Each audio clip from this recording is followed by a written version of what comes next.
ఇప్పుడు ఒక సినిమాలు తీస్తున్నప్పుడు నేను హిట్స్ ఫ్లాప్ జోలికి కూడా వెళ్ళట్లేదు. మన స్ట్రెంగ్త్ ఏంటి అనేది మనకు అర్థమవుతుంది అసలు. సో మీరు అనుకోవచ్చు అంటే రొమాంటిక్ సినిమాలు బాగా తీయగలను, క్రైమ్ సినిమాలో మాఫియా బ్యాక్గ్రౌండ్లో వాట్ ఎవర్.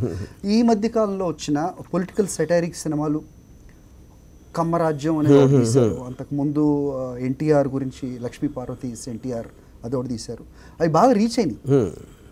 అదే జానర్ మీకు నమ్మి తీస్తారా? ఎందుకంటే మీరు యాజ్ ఎ డైరెక్టర్ మీరు నమ్మందే ఒక సినిమా తీరు కదా. సో మీరు తీసేది నిజం అని నమ్మి తీస్తారా, లేదంటే ప్రేక్షకులకి ఏం కావాలో తీస్తారా? ఇక్కడ different math. I'm basically any film maker worth anything is an entertainer. అంటే ఆడియన్స్ని గ్రిప్ చేయడం. సార్ ఫర్ ఎగ్జాంపుల్ నమ్మి తీయటానిక నిజం తీస్తున్నానా, లేకపోతే ఏదో ఒక టార్గెట్ని పెట్టుకుని దానికోసం తీస్తున్నానా అనేది దట్ ఈజ్ వన్ పార్ట్.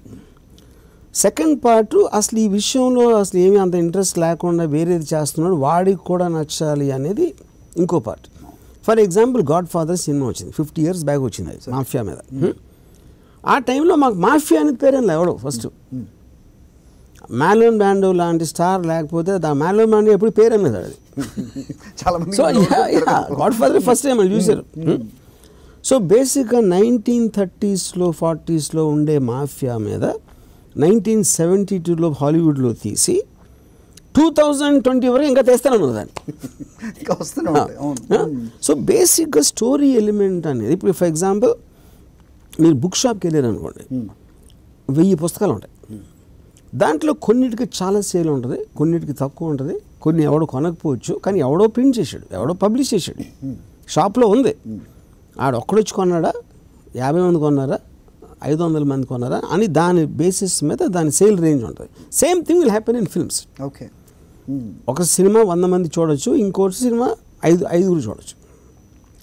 దాంట్లో ఒకే ఒక రిలేషన్ ఏంటి, ₹5 చేసినోడు వాడు ఒకవేళ నాకు 3 వచ్చినా సరే నాకు సరిపోతే, కానీ నా నుంచి తీయాలనుకుంటున్నా, అందుకు ఆడు కోరికతో తీస్తాడు.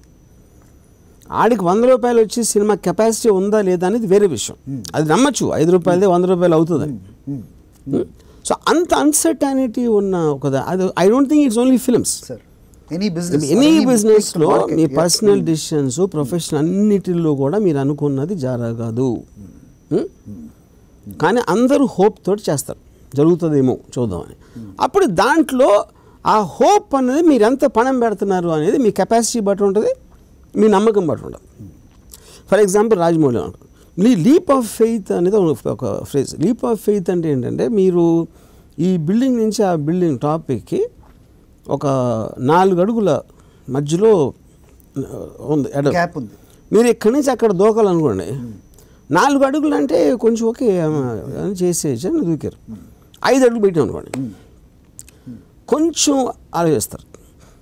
6 అడుగులు అయితే మీరు చేయరు. ఓకే, అప్పుడు ఏంటి, రిస్క్ ఫ్యాక్టర్ పెరుగుతుంది.